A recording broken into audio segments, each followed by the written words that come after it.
Round of the LA night. With me today, I've got Manny Cabo, and we're going to be talking about um, 5 things to learn when you come back from a dark place. But Manny, before we get into all of that seriousness, tell people where they can find you. Oh, absolutely. First of all, thanks for having me on the show, Tim. It's You're great. I've been looking welcome. forward to this. And anything and everything that has to do with my world, Manny Cabo, as an entertainer, podcaster, photographer, author, is at mannycabo.com. All of my social media handles are attached on there, so you'll find everything that has to do with me. Go lose yourselves in it. So I just wanted to kick off with actually talk about um, your childhood and Mm, growing up, um, because you're an artist, you're a producer.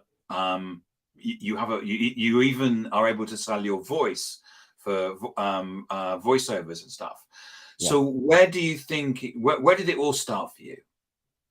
You know, I think it all started where it almost never began. I've been an underdog since even before I was born. If I remember speaking to you, as I alluded to earlier, months back, I almost didn't make it in this world. Doctors tried to keep me back. They told my mom I'd have some complications. And, fast forward 53 years later, here I am still raising Cain. But I think I attribute my music intervention and passion is because of my parents.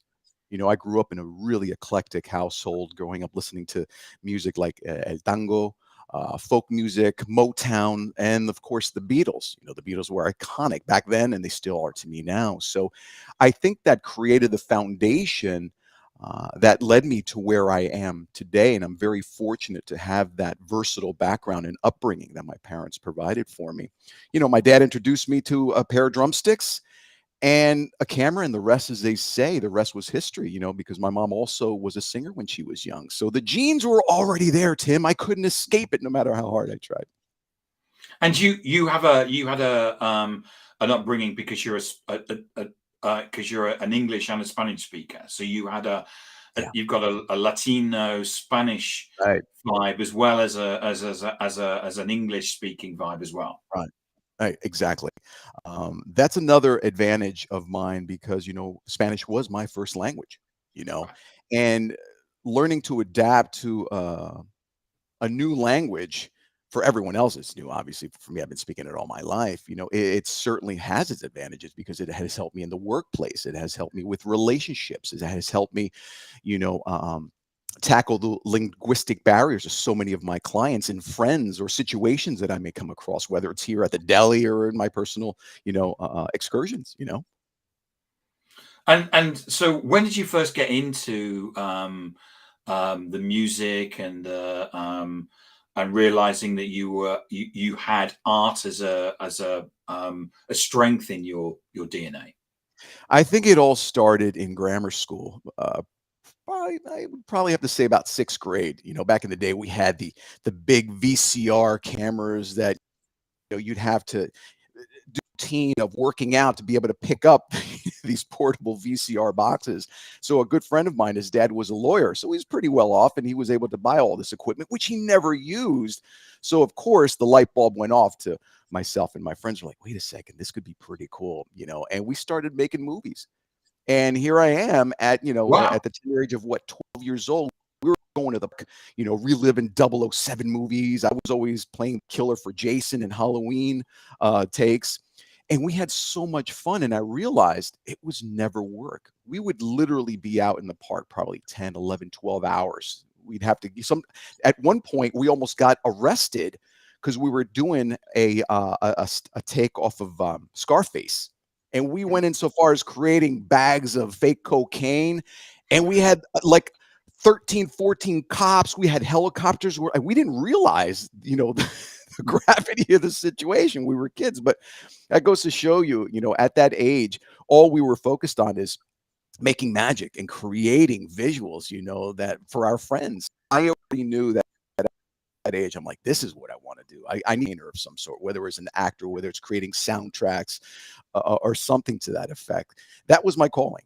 So that's where it all started. Ironically, it started visually. It didn't start so much on the musical side, but that just slowly, began its progression, if you will, and started marinating Do you with me think? as a Do you think any of those? Did you video any of those, to use rather than word video rather than film? yeah, they're still around, probably in my archives, and I think I managed to salvage those because they, at the time of Hurricane Ida, which you already know, I Mhm. think they were in my attic, so they Right. were unscathed, thankfully. So I would have to really delve deep and find out where they are. But I would be curious to see. Just sit back one night with a glass of bourbon and just watch our idiocies come out on the silver screen. It'd be fantastic. Oh, it would be. It would be. So when did you get into?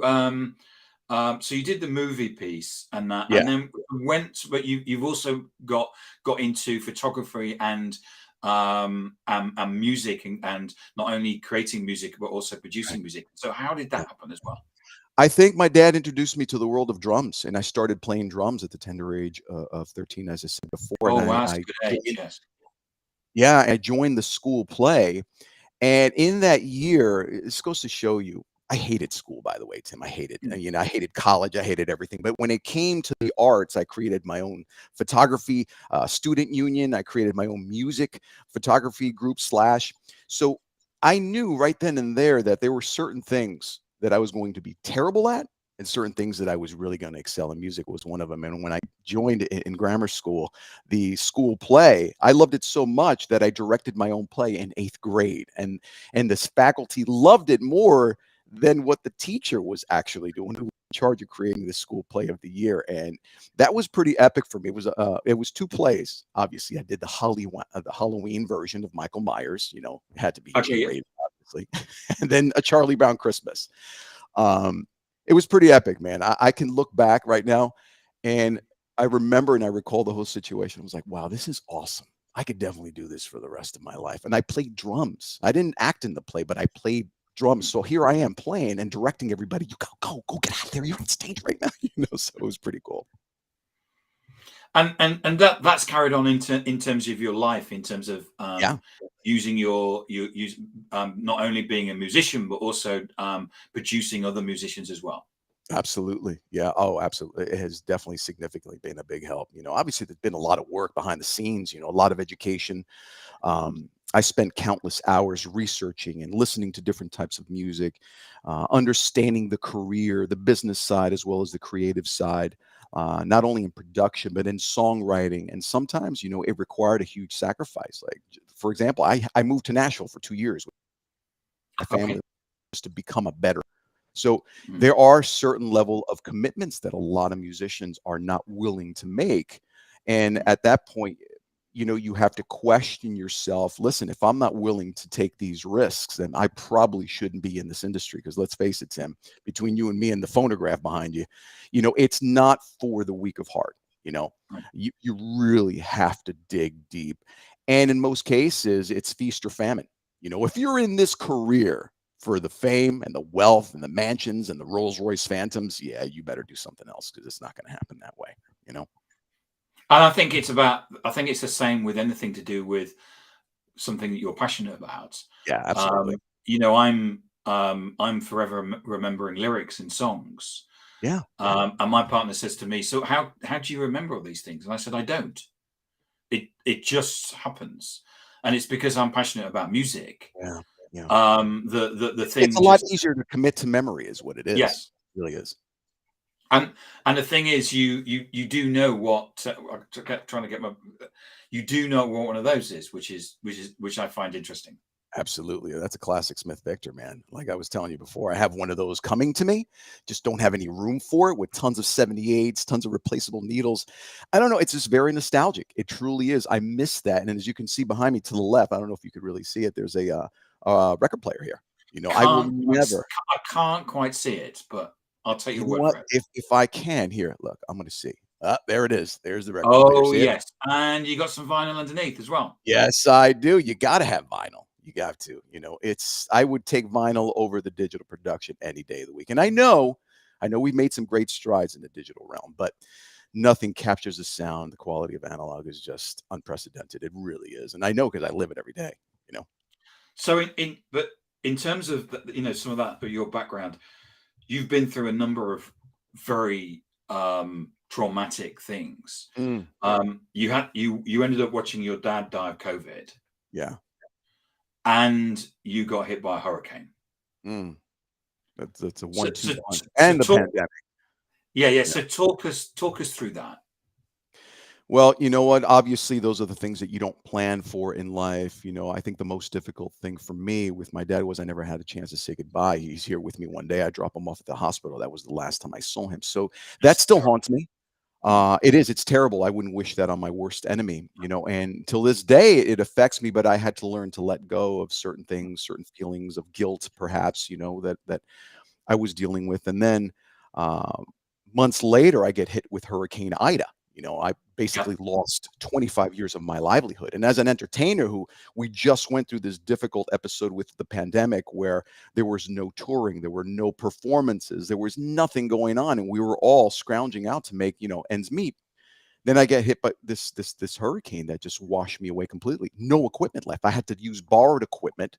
I was doing lives from my cell phone, and I think this lends itself to the conversation we were going to talk to today. We talk about today, rather, is the element of resilience and the things that you focus on during these trying times. And let me tell you, there were times where I was very transparent. I was crying in front of the whole world. There were like 500, 600, up to 1,000 people watching me live from my lawn. I was sitting on my furniture. Everything was gone. Where I'm sitting right now, this used to be my garage. It was filled with 10 feet of water plus the 15 feet of water in my rec room, and actually my basement, where that was where my studio was located. So everything was gone. And what do you say to somebody when they literally lose everything? Family member, equipment, your livelihood. There's nothing you could really say. So at that point, it was pretty traumatic, yes, but there were tons of decisions that I had to make, with respect to, all right, where do I go from here? That was the challenge. I just wanted to crawl in that little corner and cry like a little boy, which I did many a times, because at that point, I should think that that's that's actually quite therapeutic. it really is. It really you have to mourn. For those of you watching right now, that is the one thing that I could definitely counsel all of you on. We all deal with loss differently. But Mm. nonetheless, we have to deal with it. We have to face it. The more we face it, the more we talk about it, the more we engage with it and understand why we're feeling this way, the more we disarm the intensity. You know, um, it's very therapeutic, and you just have to mourn. The more you lose, the more you mourn, and the more you're grateful for these experiences in your life. And I know you're probably like, what the hell you talk about? How can you be grateful for experiences like that? But, that's a very loaded response, and I can really get into that if you'd like me to. But you had to make some really difficult decisions at that time. I think that gratitude is very important, Mm, and I think that actually um, realizing what you have, even though you may have lost. I lost my father last November, um, sorry but for your loss. I realized that there was a whole bunch of things that I walked away from his funeral actually enriched. Yeah, And there've actually certain things that I've actually values that I've taken on myself. yeah. And in a way, his passing, I'm grateful because I've actually learned a whole bunch of things. Yeah. Well, here's the thing. The reason why I say I still embrace the element of gratitude, because 200 feet down the road, 4 people perished. They didn't make it. I'm Right. still here. So it's things like that you really have to take into account. My family was still left behind. I had furniture, I had a bed to sleep in, so it wasn't a complete loss, but I could have actually made that decision, said, "Oh my god, I lost everything," and just crawl up into the abyss of doubt, and depression and fear. But I chose not to. I said, "Listen, man, I've been given a second chance here. I made it through another day. So let's leverage that opportunity and be grateful, because I've learned so much from the culmination of these experiences. I've created a different outlook, Tim. I got to tell you, things like that change you. I went through PTSD for a while. Every time it rained, Yep. I got so nervous, and Yeah. people don't understand that. I finally understood what a trigger was, what PTSD really was. And obviously, you can't compare it to a military type of PTSD where you have bombs going off, but the experience, what's left behind, it almost like it's a constant resonance, and you're reliving that day of trauma, because I thought we were going to have to get helicoptered out here. So every time it rains, I get all of this montage of memories that come back to me, and it's messed up, man. So it is. And again, I want to stress, I wouldn't wish that on my worst enemy. It's just an Yeah. awful So experience. what out of this has been able to inspire you? I think the fact that I'm still here to keep grinding, to Mm. educate other people of what I Yeah. went through that would assist Yeah. them in their lives, dealing with loss on all levels, dealing with a different type of mindset. And it's really difficult to do, Tim. But, fortunately for me, I've got a lot of bullets in my belt that I can refer to. Right. And I think that and I really appreciate you coming on here, because I think you coming on here and sharing your story is Mm. part of the inspiration. Yeah, absolutely. And even if one person listens to it and one person walks away with and says, they're going to make a change or whatever it is, that's a win, isn't it? Absolutely. You could focus on the lack all day if you want, but guess what? You're going to get more of that. If you Yeah, focus I on the mean, resilience. you're never going to change. Is it 8 million? You're never going to change the 8 billion people in the world, but we Right. could at least change one. Yeah.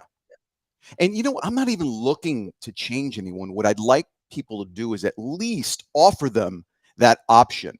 There is a viable option in times of need where you can't rely on other people. I'm sorry. Nobody really cares half the time. They really don't. They say they do, but a lot of them don't. They don't care how wealthy you are, how poor you are. A lot of people are too worried about themselves. And again, that's not a blanket statement. I might get backlash for that. I really don't care, because that's a fact of reality of what I deal with in my world. But you can't rely on other people for your happiness. Happiness is an inside job, and it's a lot of work. But these traumatic experiences are a huge test and testament for what I went through, and how I did it. Anyone else can do it. But I would like to at least give them that option, give them or teach them, provide them with the tools that will help them get through those difficult moments, if you understand what I'm saying. And do you think that's your own belief and resilience that supported that?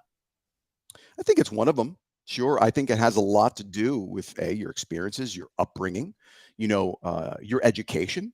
I taught myself a lot. I've read the best of the best, My Manipulation, Joe Dispenza. I've read all of these books with respect to how to tackle negativity, how to tackle, the naysayers, how to tackle self-doubt. You have to educate yourself. You really, really do. Therein lies the caveat, because I could finish the show and tell everybody, yeah, I made it through. That's not to say it's easy. You got to put in the work. You got to put in the reps, and everyone needs to do that inner work from time to time. And that's what helped me get through the turmoil of the situation. I had done the prep work prior to that, where I said, wait a second, let me slam on the brakes here. I'm not going to fall victim to all this. I'm better than that. Yeah. I'm here. I'm still alive. There's an Yeah. opportunity for me to grow and rebuild. And sometimes, these storms come in not to wipe you away, but to clear the storms in itself from your life. And that's a Mm. tough pill to swallow. But for me, that's exactly what happened, because it changed my life for the better. And so you're a big fan of authenticity. So Yes. you are who you are. Yes. Uh, Everyone um, should be who they are. That's the thing, yes, And yes, we are, and you're a great believer in self belief and being yeah, your best self. 100%. I think that it's very difficult to be somebody that you're not 24 hours a day. It's exhausting. It's stupid. We all have a unique quality to give in this world and in this life. And I think that we really need to dig deep inside to understand and love each other first before we could even think about loving anything else. And again, that's not coming from conceit or arrogance. And those that aren't ignorant understand what I'm saying. You really do. You have to have an affinity for who you are. Be grateful that you're even born. That, the percentages of us actually existing is minuscule. So Mm. we need to leverage this life and stop feeling sorry for ourselves. There's people, friends of mine that I know, that don't even have arms or legs, that are on top of the world. So many influencers out there. So, sitting in a corner and as I alluded to before, and feeling sorry for yourself has its place in time. I get that, but you have to cut down the refractory period. Don't sit in that space. Get over it. Deal with the mourning, deal with the loss, say, okay, great. I dealt with it. Now we need to pick the pieces up and move on and build a new puzzle. That's my argument. And you know what? You have to be real with yourself. Of course it's hard, but I find myself, so many people out there worried about creating a life for themselves based upon the opinions of others. Never measure your success using somebody else's ruler. It's stupid. It's a waste of time. You're going to be always let down, always let down. And you've just been sharing. I mean, one of your key points is vulnerability. I mean, you've been basically sharing your vulnerability over this interview, and I think it's something that something that I've learned over reading Brené Brown's books and stuff like that, which is vulnerability is actually a strength. Yeah, 100% it is. And if you're scared, or if you're tell people. It really is. That in itself is probably the strongest thing you could do. It's like asking someone for help, and because society has condemned things like that, we fall victim to that belief system, and it's up to people like you and myself. My voice that I use on a daily basis, that I've been gifted with, that I've cultivated with, my responsibility is to use this voice to help people, to get them through the experience, to let them know, no, it's ridiculous. Be yourself. Be proud of who you are.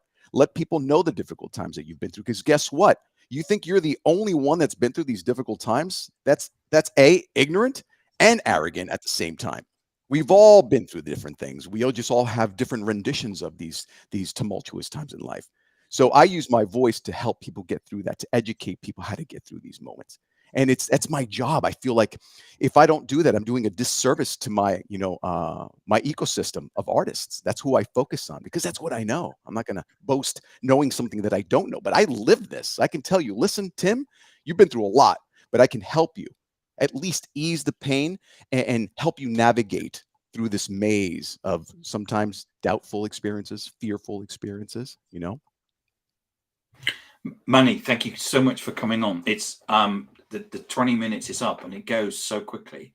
It does. Wow, it's 20 minutes already. 20 minutes already. Doesn't it? Time flies when you're having fun. Yes, Manny, remind people where they can find you. Absolutely. Just go to mannycabo.com. Everything and anything that you need to find out with respect to my world is all there. From my book, my podcast episodes, all my social media handles, my YouTube channel, which I'm starting in about a month, the Mojo Minute Music Academy. That's going to have chock full of information for all my artists. And we're going to talk about stuff like this, how to get on interviews, how to talk about getting over these hurdles in life. So I'm really excited about that. Excellent. Sounds it's a great place, and it sounds like you're going to be sharing some fantastic information as well. Thank you so much. Yeah. It's all going to be from the heart, again, being authentic with my own life. Thank you so much, Manny, for coming on.